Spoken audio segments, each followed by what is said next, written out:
আজকে আমরা পড়ব গ্যাসের চাপ গ্যাসের চাপ ও আয়তন এবং বয়েলের সূত্র, এই দুটো জিনিস পড়ব। ঠিক আছে, এটা সেকেন্ড চ্যাপ্টার। ফার্স্ট চ্যাপ্টারটা শেষ হয়ে গেছে। ঠিক আছে, সেকেন্ড চ্যাপ্টারের নাম হচ্ছে গ্যাসের আচরণ, যেখানে তোর বয়েলের সূত্র আছে, চার্লসের সূত্র আছে, অ্যাভোগাড্রোর সূত্র আছে, আদর্শ গ্যাসের সমীকরণ আছে। মানে গ্যাস সম্পর্কে আমরা সমস্ত কিছু পড়ব। ঠিক আছে, গ্যাসের আচরণ কেমন, তারা সে কেমন বিহেভ করে। তো শুরু করি। প্রথম হচ্ছে গ্যাসের বৈশিষ্ট্য। তাহলে মনে করি যে কোনো গ্যাস সে তো অসংখ্য অণু দিয়ে তৈরি। ঠিক আছে, এবার সেই অণুগুলোকে তো আমরা দেখতে পাই না, সমস্যাটা এইটাই। কিন্তু অণুগুলোকে যদি দেখতে পেতাম তাহলে দেখতাম যে অণুগুলো সবসময় এরকম ছোটাছুটি করছে। ঠিক আছে, যে পাত্রের মধ্যে আছে বা যে জায়গাটাতে আছে সেখানে অণুগুলো এরকম স্থির নেই, এরকম ছটপট ছটপট ছটপট করছে। ঠিক আছে, যেমন বাচ্চা ছেলেরা, তোরা যেমন কখনো একসময় বসি না, সবসময় ছটপট করি, সেরকম একমাত্র ঘুমের সময় চুপচাপ শান্ত। সেরকম এইগুলোও গ্যাসের অণুগুলো ওরা আরও ছটপটে, ওরা রাতে ঘুমেও না, ওরা সবসময় ছটপট করে, এরকম ছোটাছুটি করে। এবং এই ছোটাছুটির বেগটা উষ্ণতার উপর নির্ভর করে। অর্থাৎ উষ্ণতা বেড়ে গেলে এর ছোটাছুটিও বেড়ে যাবে, এর বেগও বেড়ে যাবে। ঠিক আছে, তাই গ্যাসের কি বৈশিষ্ট্য? গ্যাস, তরল আর কঠিন, এই তিনটে তো অবস্থা পদার্থের। তিনটের মধ্যে গ্যাসের বৈশিষ্ট্য কী? গ্যাসের এই অণুগুলোর মধ্যে আকর্ষণ আর বিকর্ষণ বল খুব কম, এবং এদের মধ্যে দূরত্বও অনেক বেশি। যেক্ষেত্রে তরল এবং কঠিনের ক্ষেত্রে অণুগুলোর মধ্যে আকর্ষণ অনেক বেশি, এবং তারা ওই জন্য একটা জায়গায় থাকে। গ্যাস তার কিন্তু কোনো নির্দিষ্ট আকার বা আয়তন নেই। যখন যে পাত্রে রাখবো তখন সেই পাত্রে তার আকারটা ধারণ করবে। বুঝতে গেছিস তো? তা চল বুঝি। প্রথম বলছে গ্যাসের নির্দিষ্ট কোনো আকার বা আয়তন নেই, যখন যে পাত্রে রাখা হয় সেই পাত্রের মধ্যে তার আয়তনটা দখল করে। এর অণুগুলোর মধ্যে আকর্ষণ বিকর্ষণ বল খুব কম। গ্যাসের উপর চাপ বাড়ালে অথবা উষ্ণতা কমালে এর আয়তন সংকুচিত হয়। কোনো পাত্রের মধ্যে গ্যাস আছে, তাকে যদি আমি চাপ দিই তাহলে কী হবে? তার আয়তনটা কমে যাবে। বা যদি কোনো গ্যাসকে ঠান্ডা করি তাহলে তার আয়তন কমে যাবে। ওই জন্য গ্যাসের সংকোচনশীল বা প্রসারণশীল ধর্ম আছে। ঠিক আছে, গ্যাসকে আমরা ইচ্ছা করলে প্রসারিত করতে পারি, আবার চাপ দিয়ে তাকে সংকোচন করতে পারি, এই দুটো ধর্ম আছে। আর দুটো গ্যাসকে এক জায়গায় নিয়ে এলে তারা সঙ্গে সঙ্গে মিশে যাবে, এটাকে বলে গ্যাসের ব্যাপন। দুটো তরল কিন্তু কখনোই মানে সব তরল মিশবে না। যেমন তুই যদি জলের সঙ্গে তেল মেশাতে যাস, মিশবে না। জলের সঙ্গে হয়তো কিছু তরল আছে যেগুলো মিশে যাবে, যা হোক সেগুলো বাদ দিচ্ছি। কিন্তু গ্যাস, দুটো গ্যাসকে যেমন অক্সিজেন আর কার্বন ডাইঅক্সাইড, তুই যদি মেশাতে যাস সঙ্গে সঙ্গে মিশে যাবে, কিন্তু একটা পাত্রের মধ্যেই মিশে যাবে, এবং সেটাকে বলা হয় গ্যাসের ব্যাপন। এই যে গ্যাসের ব্যাপন ধর্ম। ঠিক আছে, গ্যাসের ঘনত্ব খুব কম হয় তরল এবং কঠিনের তুলনায়, এবং এই ঘনত্বটা কিন্তু উষ্ণতা এবং চাপের উপর নির্ভর করে। উষ্ণতা যদি কমায় তাহলে গ্যাসের ঘনত্ব বেড়ে যায়, আর যদি চাপ বাড়ায় তাহলেও গ্যাসের ঘনত্ব বেড়ে যায়। তাহলে এই হচ্ছে গ্যাসের বৈশিষ্ট্য। এবারে গ্যাসের আচরণ যখন চ্যাপ্টারটা পড়বো, তা গ্যাসের ক্ষেত্রে তিনটে প্যারামিটার আছে। তিনটে না, চারটে চলরাশি, তার চারটে রাশি আছে যেগুলো মানে চেঞ্জ করা যায়। সেটা হচ্ছে গ্যাসের চাপ, যেটাকে আমরা পি দিয়ে লিখি, গ্যাসের আয়তন, যেটাকে আমরা ভি দিয়ে লিখি, আর গ্যাসের উষ্ণতা। আরেকটা আছে গ্যাসের ভর। তাহলে এই চারটে হচ্ছে গ্যাসের ক্ষেত্রে প্যারামিটার। এরা পরস্পরের উপর নির্ভরশীল। ঠিক আছে, চাপ, আয়তন, উষ্ণতা আর ভর।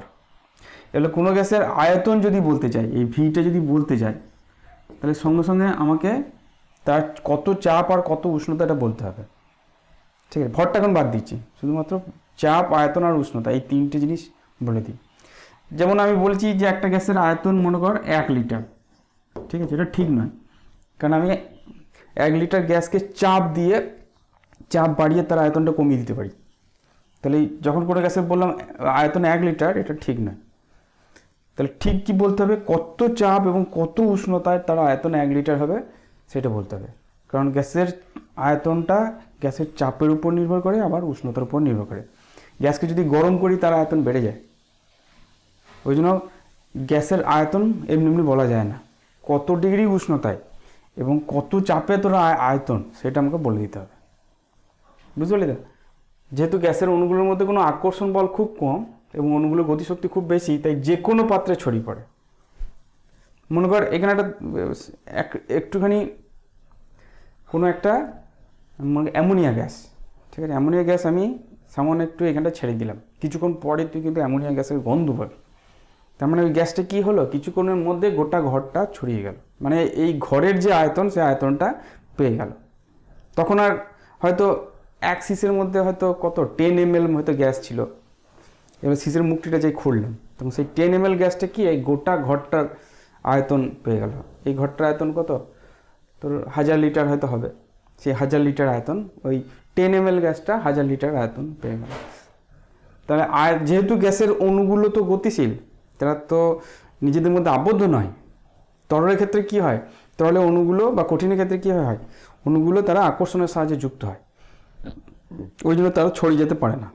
কিন্তু গ্যাসের অণুগুলো তো পরস্পর নিজেদের মধ্যে আবদ্ধ নয়, তো যেই আমি সিসিটা খুলছি সঙ্গে সঙ্গে অণুগুলো ফ্রি হয়ে যাচ্ছে, মুক্ত হয়ে যাচ্ছে, তখন সে গোটা ঘরটা দখল করছে। যেমন তোদেরকে কেউ যদি দরজায় তালা, ঘরের মধ্যে তালা দিয়ে রেখে দেয়, তাহলে তোরা কি ঘরের মধ্যে আবদ্ধ, ঘরের বাইরে যেতে পারছি না। কিন্তু যেই দরজাটা খুলে দিল, যা তুই যেখানে খুশি যা, তুই কী করবি, গোটা পৃথিবী যেখানে খুশি, পৃথিবী কেন মহাকাশও যেতে পারবি ইচ্ছা করে। সেরকম যেই সিসির মুখটা খুলে দিচ্ছি, গ্যাসের অণুগুলো গোটা পাত্রের মধ্যে, গোটা ঘরের মধ্যে ছড়িয়ে যাচ্ছে, অর্থাৎ অ্যামোনিয়া গ্যাসের গন্ধ তুই এখন বসে পেয়ে যাবি। যেহেতু গ্যাসের অণুগুলো আবদ্ধ নয়, তারা ফ্রি। আবার উষ্ণতা পরিবর্তন করলে গ্যাসের আয়তন, তাহলে গ্যাসের আয়তনটা কার কার উপর নির্ভর করে, গ্যাসের আয়তনটা চাপ এবং উষ্ণতা, এই দুটো জিনিসের উপর নির্ভর করে। আমরা দেখবো এই চ্যাপ্টারটা চাপের উপর এবং উষ্ণতার উপর কেমনভাবে আয়তনটা নির্ভরশীল, সেইটাই হচ্ছে এই চ্যাপ্টার। এবার গ্যাসের চাপ কী জিনিস, গ্যাসের চাপ হচ্ছে, মনে কর একটা পাত্র, এরকম একটা পাত্র আছে, ঠিক আছে, এরকম একটা পাত্র আছে, তাহলে পাত্রের মধ্যে মনে কর কোনো একটা গ্যাস আছে, তাহলে গ্যাসের অণুগুলো কী করছে, তারা ছোটাছুটি করছে, তারা তো স্থির হয়ে দাঁড়িয়ে থাকবে না, এই পাত্রের মধ্যে অনবরত ছোটাছুটি করছে। তাহলে ছোটাছুটি করলেই তারা কী করবে, পাত্রের দেয়ালের উপর ধাক্কা মারবে, এই পাত্রে এই দেয়ালগুলোতে, এই দেয়ালগুলোতে, এই দেয়ালগুলোতে এবং এই দেয়ালগুলোতে ধাক্কা মারবে, নিজেদের মধ্যেও ধাক্কা খাবে, অর্থাৎ তারা পাত্রের দেয়ালের উপর বল প্রয়োগ করবে। একক ক্ষেত্রফলে লম্বভাবে গ্যাসের অণুগুলো যে বলটা প্রয়োগ করে, সেইটাই হচ্ছে গ্যাসের চাপ। একক ক্ষেত্রফলে লম্বভাবে, এই দুটো মনে রাখতে হবে, এই যে অণুগুলো লম্বভাবে বল প্রয়োগ করছে, তাহলে একক ক্ষেত্রফলে লম্বভাবে গ্যাসের অণুগুলো যে বল প্রয়োগ করে তাকেই বলবো গ্যাসের চাপ। তাহলে চাপ মানে হচ্ছে প্রযুক্ত বল বাই ক্ষেত্রফল, কিন্তু বলটা লম্বভাবে হতে হবে, ঠিক আছে, প্রযুক্ত বল বাই ক্ষেত্রফল। তাহলে একক হবে, যদি আমরা এসআই একক লিখতে পারলে নিউটন পার বর্গমিটার, বা এটাকে পাস্কেলও বলা হয়, আর সিজিএস হচ্ছে ডাইন পার বর্গ সেন্টিমিটার, ঠিক আছে। তাহলে দুটোর মধ্যে একটু সম্পর্কটা দেখিয়ে দিই। 1 নিউটন পার মিটার স্কোয়ার, এইটার মানে কি, 1 নিউটন মানে হচ্ছে 10⁵ ডাইন, আর 1 মিটার মানে হচ্ছে 100 সেন্টিমিটার, তাকে স্কোয়ার করে আছে, তার মানে 10⁴ সেন্টিমিটার স্কোয়ার, ঠিক আছে। মিটারকে সেন্টিমিটার করলে 100 হয়, কিন্তু মিটার স্কোয়ারকে সেন্টিমিটার স্কোয়ার নিয়ে গেলে 100 স্কোয়ার হবে, 100 স্কোয়ার মানে 10⁴। তার মানে এটা কেটে গেল, দিয়ে একটা 10 পড়ে থাকলো, তার মানে এটা হবে, কোথায় লিখবে বাবা, 10 ডাইন পার সেন্টিমিটার স্কোয়ার, ঠিক আছে। তাহলে 1 পাস্কেল, এটাকে 1 পাস্কেল যদি লিখি, 1 পাস্কেল সমান হচ্ছে 10 ডাইন পার সেন্টিমিটার স্কোয়ার, ঠিক আছে। তাহলে এইটা হচ্ছে চাপ, চাপের একক। এবার প্রমাণ চাপটা কি জিনিস, প্রমাণ চাপ, একটা প্রমাণ চাপ হবে আর একটা প্রমাণ উষ্ণতা হবে। প্রমাণ উষ্ণতা লেখা আছে দেখি, ঠিক আছে, চলো প্রমাণ চাপটা দেখি। প্রমাণ চাপ হচ্ছে আমাদের বায়ুমণ্ডলের চাপ। সেই ব্যারোমিটারের পরীক্ষা 8 না 7 ছিল, পড়েছিলি তো? তো সেখানে ছিল যে প্রমাণ বায়ুমণ্ডলের চাপে ব্যারোমিটারে যে পারদা থাকে, এই পারদা 76 সেন্টিমিটার পর্যন্ত ওঠে। তাহলে প্রমাণ চাপ মানে হচ্ছে এই 76 সেন্টিমিটার পারস্তম্ভের চাপ, এই জি চাপ, ঠিক আছে, মনে থাকবে, এটি হচ্ছে প্রমাণ চাপ। কিন্তু এটা সব জায়গায় 76 সেন্টিমিটার হয় না। কোথায় হয়, 45 ডিগ্রি অক্ষাংশ এবং 0 ডিগ্রি সেন্টিগ্রেড উষ্ণতায় প্রমাণ অভিকর্ষজ ত্বরণে 76 সেন্টিমিটার পারস্তম্ভের চাপকে 1 অ্যাটমসফিয়ার চাপ বলা হয় বা প্রমাণ চাপ বলা হয়, ঠিক আছে। 45 ডিগ্রি অক্ষাংশে সমুদ্র পৃষ্ঠে প্রমাণ চাপ সমুদ্র পৃষ্ঠে 45 ডিগ্রি অক্ষাংশ, সব জায়গায় নয় কিন্তু, 0 ডিগ্রি সেন্টিগ্রেড উষ্ণতায় 76 সেন্টিমিটার প্রস্তম্ভে যে চাপ লক্ষ্য করা যায় সেটাকে বলে প্রমাণ চাপ। প্রমাণ চাপটা, এটা তো প্রমাণ চাপকে পারস্তম্ভ দিয়ে ক্যালকুলেশন করা, এর একটা মান বার করতে দেয়। চাপ কী করে বার করতে হয়? চাপের ফর্মুলা হচ্ছে এইচ ডিজি, এই হচ্ছে চাপের ফর্মুলা। কোথাও ডি লেখে, কোথাও রো লেখে। এইচটা হচ্ছে উচ্চতা, ডিটা হচ্ছে যেটা দিয়ে মাপছি তার ঘনত্ব, আর জিটা হচ্ছে অভিকর্ষজ ত্বরণ। ঠিক আছে, তাহলে এই এইচটা হচ্ছে 76 সেন্টিমিটার, ডিটা হচ্ছে পারদের ঘনত্ব, পারদ দিয়ে মাপছি যেহেতু, পারদের ঘনত্ব হচ্ছে 13.6। ঠিক আছে, আর জি এর মান হচ্ছে 980। বুঝতে পারলি তো? তাহলে এই তিনটেকে গুণ করলে যত হবে তত ডাইন পার সেন্টিমিটার স্কোয়ার হচ্ছে প্রমাণ বায়ুমণ্ডলীয় চাপ, সিজিএস। এবার ক্যালকুলেশনটা দেখে নে। এই যে পারস্তম্ভের উচ্চতা, পারদের ঘনত্ব আর অভিকর্ষজ ত্বরণ, এই তিনটিকে গুণ করেছে, এটা রো দিয়ে লিখেছে এখানে। ঠিক আছে, পারস্তম্ভের উচ্চতা 13, পারদের ঘনত্ব 13 পারদস্তম্ভের উচ্চতা হচ্ছে 76, পারদের ঘনত্ব হচ্ছে 13.6, আর জি হচ্ছে 980।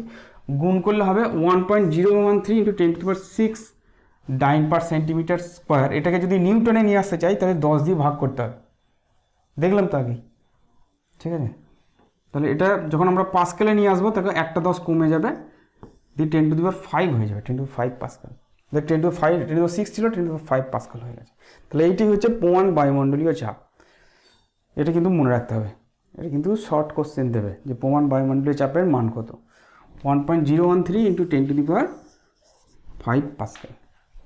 বুঝে গেল?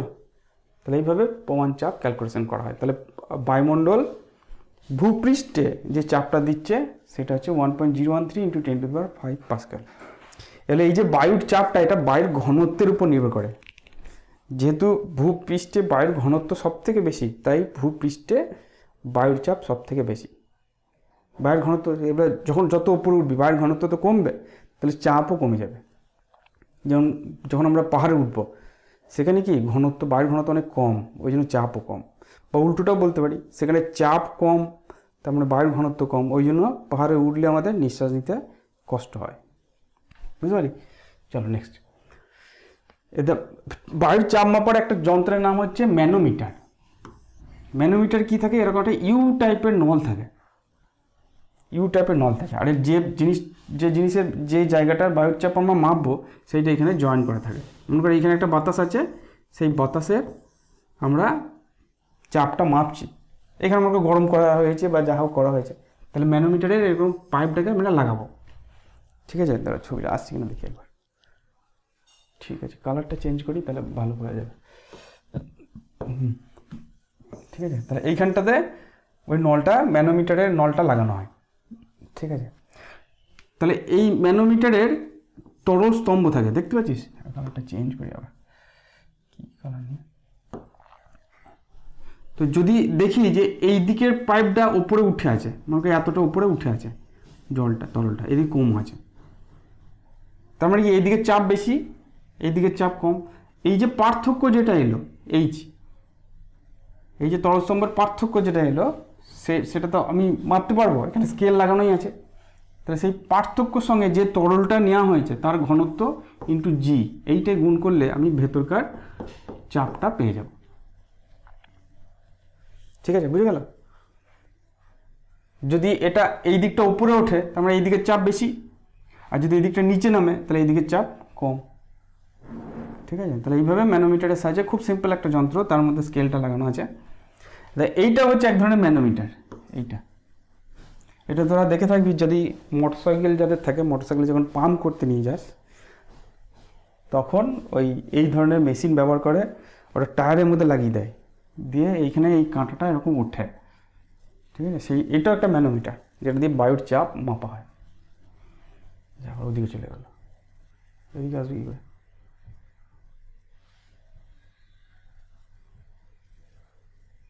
এদিকে আসে কি করে রে বাবা?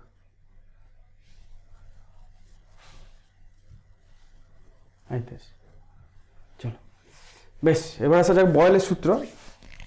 তাহলে আমরা কি দেখলাম যে গ্যাসের আয়তন চাপ এবং উষ্ণতার উপর নির্ভর করে, তাই তো? গ্যাসের আয়তনটা চাপ, তাহলে গ্যাসের আয়তনটার সঙ্গে চাপের সে সম্পর্ক, সেইটা হচ্ছে বয়েলের সূত্র। তাহলে আমরা বুঝতে পারছি যে কোনো গ্যাসকে যদি চাপ বাড়ায় তাহলে তার আয়তনটা কমে যাবে। একটা মনে কর প্লাস্টিকের বোতল নিলাম, ঠিক আছে, মুখটাকে ভালো করে এঁটে দিলাম। এখন যদি আমি চাপ প্রয়োগ করি তাহলে কি করব? ফেটে যাবে না? ফেটে তো পড়ে যাবে। ফেটে যাওয়ার আগে কি হবে? ফেটে যাওয়ার আগে ওর আয়তন, ভেতরকার গ্যাসের আয়তনটা কমবে, তারপর বেশি চাপ দিলে ফেটে যাবে। বোতলটার ক্যাপাসিটি আছে তো। তাহলে আমরা বলতে পারি যে চাপ বাড়ালে আয়তন কমবে। এই সম্পর্কটাকে বলা হয় ব্যস্ত সম্পর্ক, ব্যস্তানুপাতিক সম্পর্ক।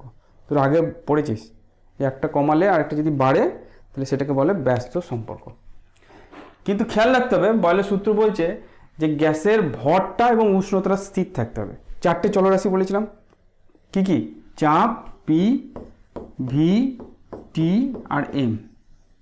তাহলে আমাদের বয়লের সূত্রে কার কার ইয়ে আছে? আয়তনের সঙ্গে চাপের ফর্মুলা আছে, তার মানে বাদ বাকি দুটো স্থির হয়ে আছে। ঠিক আছে, তাহলে আমাদের বলতে হবে যে স্থির উষ্ণতায় নির্দিষ্ট ভরের কোনো গ্যাসের আয়তন তার চাপের ব্যস্তানুপাতিক। এটি বয়লের সূত্র, বুঝতে পারলি? তাহলে বয়লের সূত্র হচ্ছে কার কার মধ্যে সূত্র? আয়তন এবং চাপের মধ্যে। আয়তনটা কি করে পরিবর্তন হয় চাপের সঙ্গে, সেইটি হচ্ছে বয়লের সূত্র, কিন্তু বাদ বাকি দুটো স্থির থাকবে।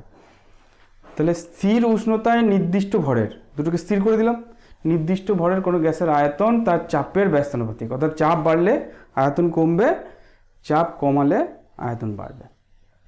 ঠিক আছে, তাহলে এই যে ব্যস্তানুপাতিক সম্পর্ককে কী করে লেখা হয়? এটাকে লেখা হয় ভি সমানুপাতি 1/p। এটা হচ্ছে ব্যস্তানুপাতিক সম্পর্ক। পি যদি বাড়ে তাহলে 1/p কমবে, আর 1/pটাই তো ভি। ঠিক আছে, পি মনে কর 10 ছিল, তাহলে 1/10, তার মানে 0.1, তাহলে ভি 0.1 হবে। তাহলে পি যদি 100 করে দিই তাহলে 1/100 মানে 0.01, তাহলে ভিটা আরও কমে গেল। সমানুপাতি মানে ওই সংখ্যাটাই ধর, পরে আমি বোঝাচ্ছি। তাহলে এইটা হচ্ছে আমাদের ব্যস্তানুপাতিক সম্পর্ক। তাহলে কোনো গ্যাসের আয়তনকে যদি ভি বলি আর চাপকে যদি পি বলি, তাহলে বয়লের সূত্র অনুসারে ভি সমানুপাতি 1/p এইটা লিখবি। ঠিক আছে, পি সমানুপাতি 1/v লিখবি না, ভি সমানুপাতি 1/p লিখবি, সব থেকে ভালো। কারণ সেইটাই বলছে গ্যাসের আয়তনটা চাপের উপর নির্ভর করে। কীভাবে নির্ভর করে? ব্যস্তানুপাতিক সম্পর্ক অনুযায়ী নির্ভর করে। কিন্তু খেয়াল রাখতে হবে ভর আর উষ্ণতা যেন স্থির, এটাকে লিখতে হবে। এটা বয়লের সূত্র। কেউ হয়তো ভি সমানুপাতি 1/p লিখে দিল, দিয়ে এটা লিখলো না, নাম্বার কাটবে কিন্তু, বুঝতে পারলি? তাহলে এটাকে ভি সমানুপাতি 1/p যখনই লিখবো তাহলে ভি সমান, সমানুপাতিকে সমান চিহ্ন দিয়ে লিখলে একটা ধ্রুবক আসে, k/p হবে। ঠিক আছে, সমানুপাতিকে সমান চিহ্ন দিয়ে লিখলে একটা এই কেটা হচ্ছে একটা ধ্রুবক। ধ্রুবক মানে কি? যেটা পরিবর্তন হবে না। এই ধ্রুবকটা কার উপর নির্ভর করে? এই উষ্ণতা আর ভরের উপর নির্ভর করে। এবার পিটা যদি এদিকে নিয়ে যায় তাহলে পিবি সমান কে, এইটা হচ্ছে বয়লের সূত্রের গাণিতিক রূপ। এই পিবি সমান কে, এটা হচ্ছে বয়লের সূত্রের গাণিতিক রূপ। এবার মনে কর চাপ পাল্টাচ্ছি, তাহলে আয়তন পাল্টাবে। তাহলে প্রথমে চাপ মনে কর P1 ছিল, তাহলে আবার তখন আয়তন V1 ছিল। চাপটা P2 করলাম, আয়তনটা V2 হয়ে গেল। চাপ P3 করলাম, আয়তন V3 হয়ে গেল। কিন্তু মনে রাখবি কেটা পাল্টাবে না, অর্থাৎ P1 V1কে গুণ করলেও কে হবে, P2 V2কে গুণ করলেও কে হবে, P3 V3কে গুণ করলেও কি হবে, কে হবে। তাহলে P1 V1 সমান P2 V2, এটাই হচ্ছে আমাদের বয়লের সূত্রের গাণিতিক রূপ। প্রথমে চাপ, প্রথমে আয়তন ইজ ইকুয়াল টু শেষ চাপ ইন্টু শেষ আয়তন। একটা বাড়ালে আর একটা কমবে, কিন্তু এমনভাবে বাড়া কমা হবে যাতে করে তাদেরকে গুণ করলে সেম থাকে। তোমরা যারা ইউটিউব থেকে দেখছো আশা করছি বুঝতে পারছো। ঠিক আছে, চলো তাহলে P1 V1 চাপ এবং আয়তনের গুণফল যেন স্থির থাকে, এটাই হচ্ছে বয়লের সূত্রের গাণিতিক রূপ। কিন্তু স্থির আছে কি কি? স্থির আছে এখানে উষ্ণতা এবং ভর। নেক্সট চলো কি আছে দেখি। লেখচিত্রের সাহায্যে প্রকাশ। দু রকমের লেখচিত্র আঁকতে দেয়। একটা হচ্ছে চাপের সঙ্গে আয়তন, এদিকে ভি না, এদিকে পি করব, এদিকে পি আর এইদিকে ভি। অর্থাৎ এদিকে চাপ আমি বাড়াচ্ছি, আয়তন কি হচ্ছে আমরা দেখব। দেখা যায় যে লেখচিত্রটা এরকম হবে, এটাকে বলে সমপরাবৃত্তাকার। এই লেখচিত্রটা কেন এরকম হলো একটু বুঝিয়ে দিই। দেখো যখন পি কম তখন ভি বেশি, তাই না? এবার পি বাড়াচ্ছি আস্তে আস্তে, পিটা এখানে এলো, ভি দেখো কমে গেছে। এইটা হচ্ছে পি, এইখান থেকে এইটা হচ্ছে পি আর এইটুকুনি ভি, তাহলে যখন পি ছোট ছিল তখন ভি অনেক বড়, যখন পি বেড়ে গেল তখন ভি কমে গেল। বুঝতে পারলে? তাহলে এটাকে বলে সমপরাবৃত্তাকার লেখচিত্র। আরেকটা লেখচিত্র দেয় এই পি বনাম পিভি লেখচিত্র। অর্থাৎ চাপ বাড়াচ্ছি দিয়ে দেখবো পিভিটা কত হয়। পিভি তো একই থাকে, কারণ পিভিটা তো কে এর সঙ্গে সমান। তাহলে পি আমি যাই করি না কেন, পিভি সমান একটা সরলরেখা হবে। এইটা হচ্ছে পিভি, পিভির মান সেম থাকছে। তো এই দু রকমের লেখচিত্র আঁকতে দেয়। বুঝতে পেরেছিস তো? একটা হচ্ছে পি সমানুপাতি 1/v, যেহেতু পি ভি এর সঙ্গে ব্যাস সমানুপাতি, ওর লেখচিত্রটা হবে সমপরাবৃত্তাকার। পিভি লেখচিত্র কি প্রকৃতির প্রশ্ন দেয়, তাহলে পিভি লেখচিত্র প্রকৃতি হচ্ছে সমপরাবৃত্ত। আর পি এর সঙ্গে পিভি লেখচিত্র সরলরেখা, ভি এর সঙ্গে পিভি লেখচিত্র সরলরেখা। ছবি আঁকতে দেয়, খুব ইজিলি লিখে দিতে পারবি। চলো এগুলো কতগুলো অঙ্ক আছে করি। বলছে একটি বেলুনে 95 সেন্টিমিটার পারদচাপে 0.8 লিটার বাতাস ভরা আছে। যদি উষ্ণতা অপরিবর্তিত রেখে চাপ কমিয়ে 76 সেন্টিমিটার করা হয় তবে ওই বাতাসের আয়তন কত হবে। অঙ্কগুলো করার সময় প্রথমে যে ডাটাগুলো দিয়েছে সেগুলো লিখতে হয়। কি বলেছে? একটা বেলুনে 95 সেন্টিমিটার পারদচাপে, তার মানে P1টা হচ্ছে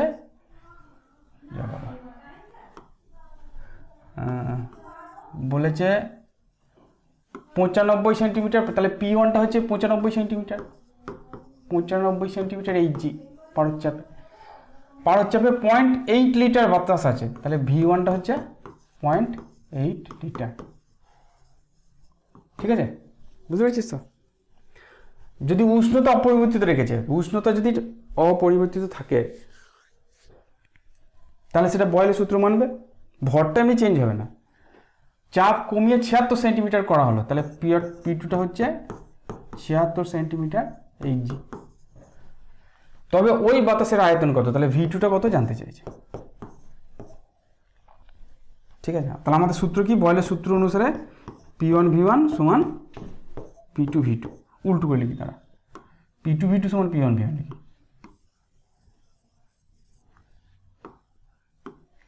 একই তো ব্যাপার, P2 V2 সমান P1 V1।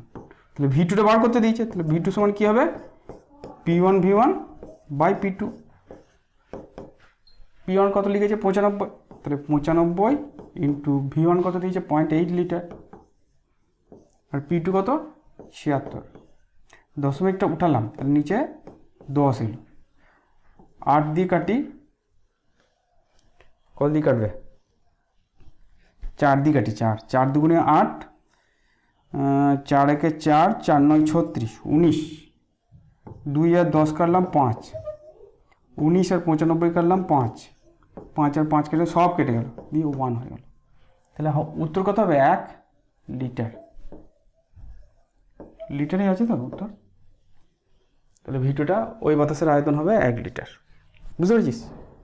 যেগুলো দিয়েছে সেগুলো আগে লিখবো, কোনটা জানতে দিয়েছে সেটা লিখবো, সমীকরণ লিখবো, যেটা বার করতে দিয়েছে সেটা বার করবো, দিয়ে মান বসাবো।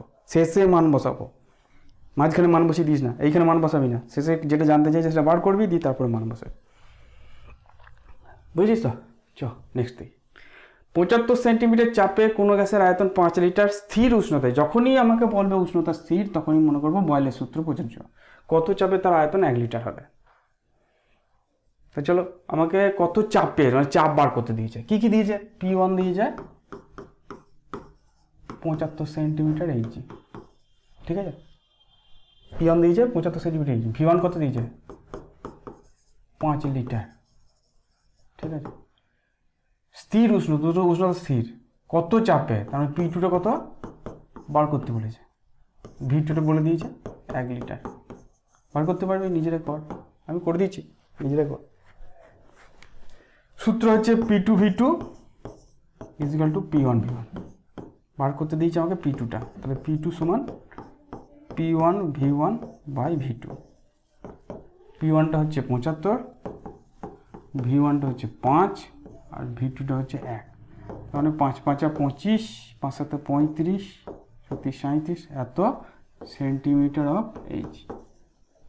হলো উত্তর। শেষে লিখে দিবি ভালো করে, যে অতএব 375 সেন্টিমিটার এইচজি চাপে গ্যাসটার আয়তন 1 লিটার হবে।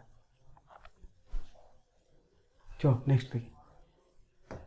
এইটাই একটা বলছে একটি জলাশয়ের তলা থেকে একটি বুদবুদ যখন একবারে উপরে উঠে এলো তখন তার আয়তন 5 গুণ বেড়ে গেল। বায়ুর চাপ 10 মিটার উচ্চতা বিশিষ্ট জলস্তম্ভের সমান হলে, বেশ, জলস্তম্ভের সমান হলে জলাশয়ের গভীরতা নির্ণয় করো। ঠিক আছে, পারবি করতে?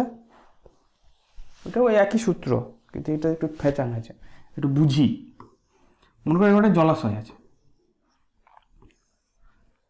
জলাশয়ের তলায় এখানে একটা বুদবুদ আছে।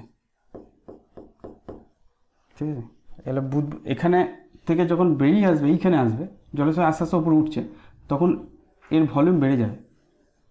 কেন বেড়ে যাবে? কারণ এখানে চাপ বেশি, এখানে চাপ কম। তাহলে চাপ বেশি বলে আয়তন কম ছিল, আর এখানে চাপ কমে গেছে বলে আয়তন বেড়ে গেছে। কত গুণ বেড়েছে? 5 গুণ। তাহলে আমি যদি এখানে ওর আয়তন যদি V1 বলি, তাহলে এখানে ওর আয়তন হবে, V2টা হবে 5V1। ঠিক আছে, এবার বায়ুর চাপ 10 মিটার উচ্চতা বিশিষ্ট জলস্তম্ভের সমান। তার মানে এইখানে যে বায়ুর চাপ P2টা, সেইটা হচ্ছে 10 মিটার উচ্চতা বিশিষ্ট জলের চাপ। তাহলে P2টা বলেছে 10 মিটার জলের চাপ। বুঝতে পেরেছিস স্যার? আর P1টা কত হবে? এই চাপটা প্লাস এই জলের চাপ। এই উচ্চতা যদি জল H হয়, তাহলে এইখানে চাপ হচ্ছে 10 মিটার জল প্লাস এই জলটার চাপ এত মিটার। বুঝতে পারলি? এইখানটা একটু গন্ডগোল লাগতে পারে। এইখানে তো বায়ুর চাপ আছে, তাহলে বায়ুর চাপটা আমাকে বলে দিয়েছে 10 মিটার উচ্চতা বিশিষ্ট জলের চাপ, পারদের চাপ দিয়ে বলে নাই। ঠিক আছে, তাহলে এইখানে তোর বায়ুর যে চাপ সেটা বলে দিয়েছে 10 মিটার জলের চাপ। আর এইখানে H উচ্চতা বিশিষ্ট জল আছে, তাহলে এইখানে চাপটা কত হলো? এখানে তো 10 ছিল, তার সঙ্গে আবার H মিটার জলের চাপ বাড়বে। তাহলে এইখানে যে চাপটা হবে সেটা হচ্ছে 10 প্লাস H। এইখানে জলের সমতুল্য করে দিয়েছে চাপটাকে, পারদের সমতুল্য করে নাই। তাহলে এইখানে যদি 10 মিটার জলের চাপের সঙ্গে সমান হয়, আর এই হাইটটা যদি H বলি, তাহলে এইখানে যে চাপটা হবে সেটা হচ্ছে 10 প্লাস H। এই বলা হয়ে গেল। দেখ, আমাদের ফর্মুলা হচ্ছে P1V1 ইজিক্যাল টু P2V2। তাহলে P1টা হচ্ছে 10 প্লাস H, V1টা V1ই থাকলো, P2টা হচ্ছে 10, আর V2টা হচ্ছে 5V1। ঠিক আছে, এই দিকের V1 এই দিকের V1 কেটে যাবে, তাহলে এই V1টাকে আমরা কেটে দিলাম। তাহলে 10 প্লাস H ইজিক্যাল টু 50। তাহলে H ইজিক্যাল টু কত? 40 মিটার। অ্যান্সার হয়ে গেল। বুঝতে পারলি? একটু কঠিন হতে পারে, কিন্তু বোঝা যাচ্ছে। বেশ, আরেক এখানে কতগুলো কোশ্চিন আছে, এই কোশ্চিনগুলো দেখবি। ঠিক আছে, এই কোশ্চিনটা আমি তোদেরকে দিয়ে দেবো, আর তোমরা যারা দেখছো তারা একটু স্ক্রিনশট নিয়ে নিতে পারো। এখানে দুটো প্রশ্ন বলবো একটু। একটা হচ্ছে এই 9 আর 10, বেলুন ফোলালে গ্যাসের চাপও বাড়ে আবার আয়তনও বাড়ে, এক্ষেত্রে বয়েলের সূত্র প্রযোজ্য হয় না কেন? একটা বেলুনকে যখন ফোলানো হয় ফু দিয়ে, কী হয়? চাপও বাড়ছে, বেলুনটার আয়তনও বাড়ছে। বুঝছিস তো? তাহলে একসময় বেলুনটা ফেটেও যায়। তাহলে এক্ষেত্রে বয়েলের সূত্র প্রযোজ্য হয় না কেন? বলছে তো চাপ বাড়ালে আয়তন কমবে, কিন্তু চাপও বাড়ছে, আয়তনও বাড়ছে। এক্ষেত্রে দেখ, ভরটা স্থির নাই, তাই তো? আমি তো বেলুনে গ্যাস ভরছি, তার মানে ভরটা তো স্থির নাই। কিন্তু বয়েলের সূত্র প্রযোজ্য হবে কখন? যখন ভর আর উষ্ণতা স্থির থাকবে। তাহলে এখানে ভর স্থির নাই, তাহলে এখানে বয়েলের সূত্র প্রযোজ্য নয়। পুকুরের তলদেশ থেকে উৎপন্ন বুদবুদ যখন জলের উপরিতলে আসে তখন তার আয়তন বৃদ্ধি পায় কেন? এক্ষুনি তো দেখলাম পুকুরের তলায় চাপ বেশি, পুকুর থেকে যখন উপর দিকে উঠে আসছে বুদবুদটা তখন কম চাপ কমছে, জলের চাপটা কমে যাচ্ছে, ওপরে যখন আসছে তখন বাইরের চাপ পাচ্ছে শুধু, তাহলে ওই জন্য তার আয়তন আস্তে আস্তে বাড়ছে। ঠিক আছে, বুঝতে পেরেছিস তো সব? আর বাদবাকিগুলো মনে হয় করতে পারবি। হ্যাঁ, বাদবাকিগুলো বেশ, আর এখানে কয়েকটা আছে, যেমন বয়েলের সূত্রের ধ্রুবক রাশি কোনগুলো, কোনগুলো পরিবর্তন হয় না, সেটা হচ্ছে উষ্ণতার ভর, এটা দুটো হচ্ছে ধ্রুবক রাশি, উষ্ণতার ভর পাল্টায় না। পরিবর্তনশীল রাশি কোনগুলো, চাপ আর আয়তন, চাপ বাড়ালে আয়তন কমে, চাপ কমালে আয়তন বাড়ে। ঠিক আছে, লেখচিত্রগুলো বলে দিয়েছি, আশা করি এবার সব লিখতে পারবি। ঠিক আছে না? বেশ, আর কিছু আছে নাকি দেখিনি? না, আর কিছু, ধন্যবাদ আছে।